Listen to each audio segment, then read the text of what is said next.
नमस्कार। हेलो।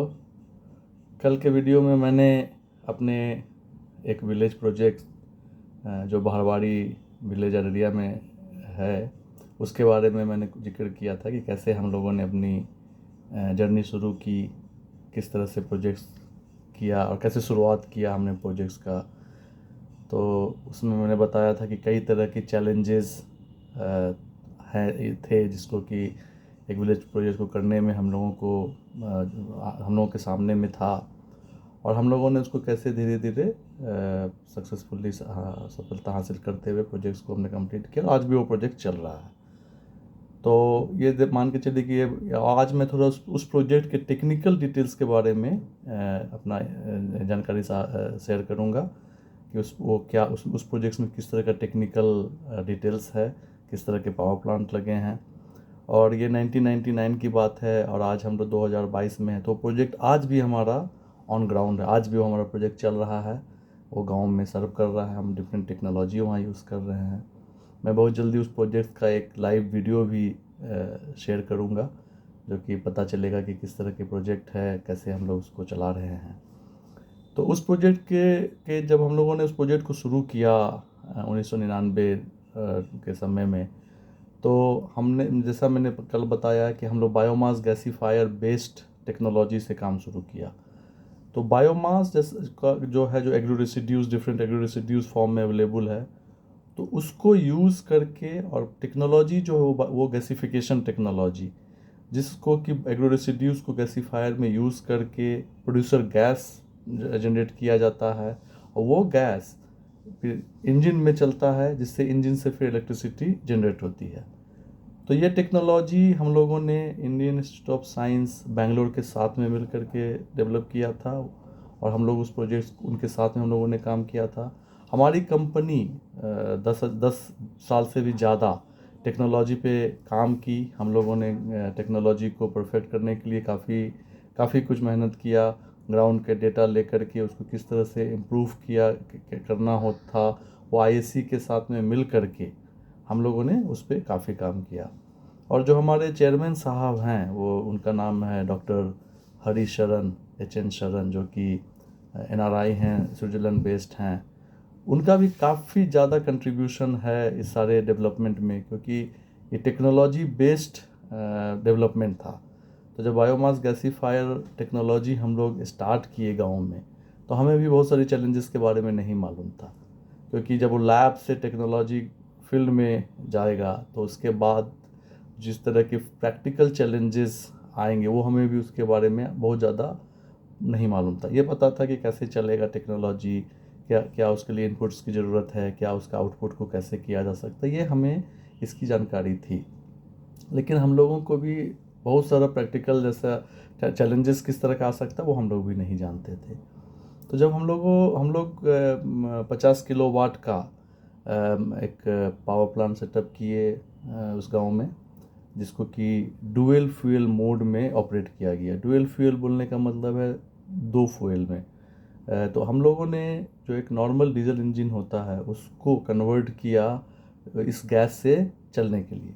तो जिसमें कि 20% से 30% के बीच में डीजल का यूज़ होता था उस इंजन में, और बाकी गैस। और ये गैस कैसे बनता था, वो बायोमास गैसीफायर टेक्नोलॉजी जो हमने लगाया था उसके थ्रू बनता था। तो ये जो एग्रो रेसिड्यूज़ हैं, जो मेज का वेस्ट हो गया, और भी हम लोग धईचा है, आइपोमिया है, डिफरेंट टाइप का एग्रो रेसिड्यूज़ जो हमें मिलता था। इनफैक्ट हम लोग राइस हस्क को भी कन्वर्ट करके ब्रिकेट बना करके उसको भी हम लोग यूज़ करते थे बायोमास गैसीफायर सिस्टम में। और वो सिस्टम जनरेट करता था जिसका नाम है प्रोड्यूसर गैस। ये एक लो कैलोरिक वैल्यू गैस है। और इसके बाद ये गैस को उस इंजन में हम लोग एयर की तरफ से हम लोग इसको डालते थे इंजन में। और ज़्यादा कुछ मॉडिफिकेशन इंजन में करने की ज़रूरत नहीं थी, सिर्फ उसका एयर फ्लो के साइड से हम लोग इस गैस को इनलेट के थ्रू डालते थे गैस में। और ये इस इंजन का रिप्लेसमेंट जो है ऑलमोस्ट 70% तक देखने को मिला। मतलब 20-30% डीजल का यूज़ होता था, बाकी समय में गैस का यूज़ बाकी जो है वो गैस से चलता था। तो जिससे कि इकोनॉमिक्स काफ़ी बेटर हो जाता था। ये उस दौरान की बात मैं कर रहा हूँ जिस समय 99-2000 में डीजल का कॉस्ट बहुत कम हुआ करता था।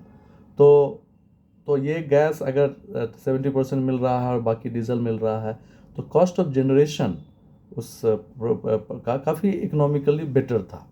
और चूंकि जैसा मैंने कल बताया था कि चूंकि उस गांव में कोई बिजली नहीं थी, तो हमें ये देखना था कि किस तरह से कॉस्ट ऑफ पावर जो हो, जो काफ़ी इकोनॉमिकल हो, जो कि विलेजर्स को, फार्मर्स को अफोर्डेबल हो सके, क्योंकि पानी देनी है तो पानी का कॉस्ट डीजल से ज़्यादा नहीं होना चाहिए, वो उनको उनके लिए इकोनॉमिकल हो। तो इस हिसाब से जो इकोनॉमिक्स बनाया गया था प्लांट लगाने के पहले, ये सारी चीज़ों को ध्यान में रख करके कि अगर डीजल 20-30% डीजल लगने हैं, 70% गैस लगने हैं, तो किस किस रेट में बायोमास हमें मिलेगा उस वहाँ पे, और ये सस्टेनेबल बेसिस पे क्या कैसे हम लोग इसको मैनेज करेंगे जिससे कि कॉस्ट ऑफ जनरेशन जो है मेंटेन किया जा सके। तो ये टेक्नोलॉजी बेस्ड हुआ कि बायोमास गैसिफिकेशन एक साइड में, और उसके साथ जुड़ा हुआ था इंजन, और इंजन का काम उसमें जनरेटर भी एडेड था। तो वो पावर जो जनरेट कर रहा था, हम लोगों ने उसको यूज़ करना शुरू किया इरिगेशन पंप्स में, और हम लोगों के फिर राइस मिल रहा, फ्लोर मिल रहा, फिर बैटरी चार्जिंग स्टेशन है। लेटर ऑन हम लोगों ने चूड़ा मिल ऐड किया, और धीरे धीरे जब ये प्रोजेक्ट इस तरह के चलने लगा, तो एक मिनिमम आवर्स फिक्स किया जाता कि इतने बजे से इतने बजे तक ये पावर प्लांट चलेगा, क्योंकि ये बैकअप की तरह चलने से इकोनॉमिक्स नहीं बैठेगा। इसको एक कम से कम एक शिफ्ट लगातार चलना चाहिए। 8 घंटे अगर चलेगा तो उसका एक इकोनॉमिक्स जो है वो वर्केबल होता है। तो इस बेसिस पे हमने इसको स्टार्ट किया। फिर हमने लोकल लोगों को सेलेक्ट किया उस गांव से ही, वहाँ के लड़कों को, वुमेन को हम लोगों ने सेलेक्ट किया, जिनको कि हम लोग ट्रेनिंग प्रोवाइड किए। हम लोग बेंगलोर में टेक्नोलॉजी प्रोवाइडर के पास भी जा कर के हम लोगों ने टेक्नोलॉजी के रिलेटेड ट्रेनिंग प्रोवाइड किया वहाँ के लोकल लड़कों को। और फिर ऑन ग्राउंड जो हमारे इंजीनियर्स, हमारे टेक्नीशियंस थे, वो ऑन ग्राउंड भी वहाँ के ऑपरेटर्स को हमने डेवलप करना शुरू किया कि कैसे चलेगा, कैसे इसको मैनेज करना, क्या मेंटेनेंस करने की ज़रूरी है। तो ये सारे चीज़ों के लिए मैनुअल्स भी डेवलप किए गए कि हर पार्ट का इरेक्शन कैसे होगा, कैसे उसका मेंटेनेंस होना है, ऑपरेशन के लिए किस तरह से लॉक शीट्स भरना है, क्योंकि जब डॉक्यूमेंटेशन बहुत इंपॉर्टेंट हो जाता है किसी भी पावर प्लांट के लिए। जब तक अगर डॉक्यूमेंट हम नहीं फिल करेंगे कि उसका लॉक शीट क्या है, तो कल होकर के पता नहीं चल पाएगा कि अगर किसी तरह का कोई प्रॉब्लम है तो कहाँ है प्रॉब्लम, क्योंकि अगर रिमोटली भी उसको अगर सॉल्व करना है तो बिना डॉक्यूमेंट, बिना डाटा देखे हुए सॉल्व करना पॉसिबल नहीं था। तो हम लोग इस चीज़ पे काफ़ी जोर दिए कि लोकल ट्रेनिंग, कैपेसिटी बिल्डिंग पे हम लोगों ने काफ़ी काम किया कि इस तरह का लोकल लोगों को डेवलप किया जाए जो कि उसको मैनेज कर सके। तो कई उसमें से कई लड़कों को हम लोगों ने गांव में डेवलप किया, जो कि धीरे धीरे वो पावर प्लांट को चलाने में सक्षम हुए। वो चला करके उसका कैसे मेंटेनेंस करना है, उसके फिर हम लोगों को स्टॉक और स्पेयर्स रखना भी बहुत इंपॉर्टेंट होता था, क्योंकि हर पार्ट्स गांव में नहीं मिलता था या नियर बाई सिटीज़ में भी नहीं मिलता था। तो ये सारे चीज़ों को हमने धीरे धीरे धीरे सिस्टमाइज़ किया कि अगर किसी तरह का पार्ट्स का प्रॉब्लम का ज़रूरत है तो वो कहाँ से मिलेगा, कैसे अवेलेबल होगा गांव में।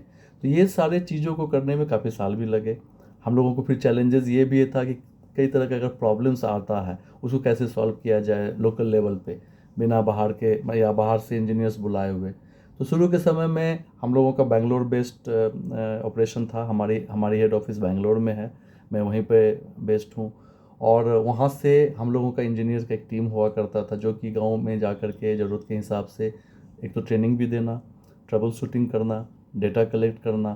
तो ये सारे चीज़ों का एक सिस्टम हमने काफ़ी अच्छी तरह से डेवलप किया। और जब ये पावर प्लांट जो है वो डेली बेसिस पे चलता था, एक टाइम फिक्स था कि गांव में कब से कब तक की ज़रूरत है, तो हम लोग गांव की नीड के हिसाब से टाइमिंग फिक्स करके वो पावर प्लांट को चलाते थे। उसके ऑपरेटर्स का रोल था कि वो लोग किस तरह से स्टार्ट करेंगे, किस तरह से उसको चलाएंगे, सारा डाटा कैसे रखेंगे, ये डेटा को अल्टीमेटली डिजिटली इसको कैसे भेजा जाएगा, जिससे कि हम लोग भी इसको हमारे इंजीनियर्स भी उसको चेक कर सके, देख सके कि सारा पैरामीटर ऑपरेशन सही से चल रहा है कि नहीं। तो इस तरह से टेक्नोलॉजी पे हमने काफ़ी काम किया, टेक्नोलॉजी को हमने काफ़ी डेवलपमेंट के लिए हमने काफ़ी काम किया। उसका जो जो ट्रबल सेटिंग्स होना है, कोई जो भी प्रॉब्लम्स आने हैं उसको भी कैसे सॉल्व करना है क्विकर टाइम फ्रेम में, तो ये सारे चीज़ों को हमने काफ़ी ध्यान दे करके किया। फिर धीरे धीरे जब और भी टेक्नोलॉजी डेवलपमेंट हुई, तो डीजल इंजन को हटा करके बाद में प्योर 100% गैस इंजन का जब डेवलपमेंट हुआ तो हमने जब लगाया तो वहाँ डीजल की कोई ज़रूरत नहीं, तो इकोनॉमिक्स और भी बेटर होने लग गया। जब डीजल नहीं चाहिए, सिर्फ गैस से ही इंजन चलना शुरू हो गया, तो उसको भी हम लोगों ने चलाया। वो आज भी चल रहा है हमारे गांव में, मैं एक वीडियो उसकी शेयर करूंगा।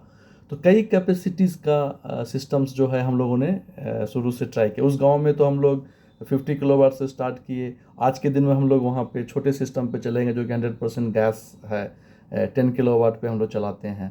वहाँ पे हम लोगों ने सोलर भी जोड़ा, एक 3 किलोवाट का सोलर भी जोड़ा, क्योंकि लाइटिंग भी देनी थी।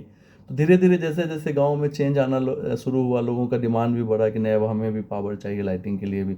शुरू में हम लोग लाइटिंग को नहीं देते थे, क्योंकि लाइटिंग इसलिए भी नहीं देना शुरू किए क्योंकि एक तरह का लग्जरी की तरह था कि कॉस्ट उतना लोग पे कर पाएगा कि नहीं, क्योंकि गवर्नमेंट इलेक्ट्रिसिटी की तरह तो ये था नहीं। हम लोगों को ये वर्कआउट करना है कि पर यूनिट कॉस्ट कैसे होगा, कितना होगा। अब पूरे गाँव में जो कि तो 250 to 50 हाउस होल्ड उस गाँव में हैं, तो और कम से कम 1000 पॉपुलेशन वहाँ उस गांव की है। तो हम लोगों को ये भी चैलेंज था कि पूरे गांव को बिजली किसी सेलेक्टेड लोगों को नहीं देनी है, पूरे गांव में अगर देना है तो कैसे किया जाए। तो इसके बारे में मैं कल और भी डिटेल में कल या परसों में फिर डिस्कस करूंगा अगले वीडियो में। तो तब तक के लिए आज के लिए मैं इस तरह के स्टॉप करता हूं। अगर आप लोगों का कोई क्वेश्चन होता है, किसी तरह का कोई पॉइंट है, तो प्लीज़ लिखिए। मैंने इसमें डिस्क्रिप्शन में भी या आपने कमेंट्स में लिख सकते हैं। और प्लीज़ वीडियो को शेयर, अपने मेरे चैनल को शेयर कीजिए, लाइक कीजिए, सब्सक्राइब कीजिए। Thank you so much. Bye.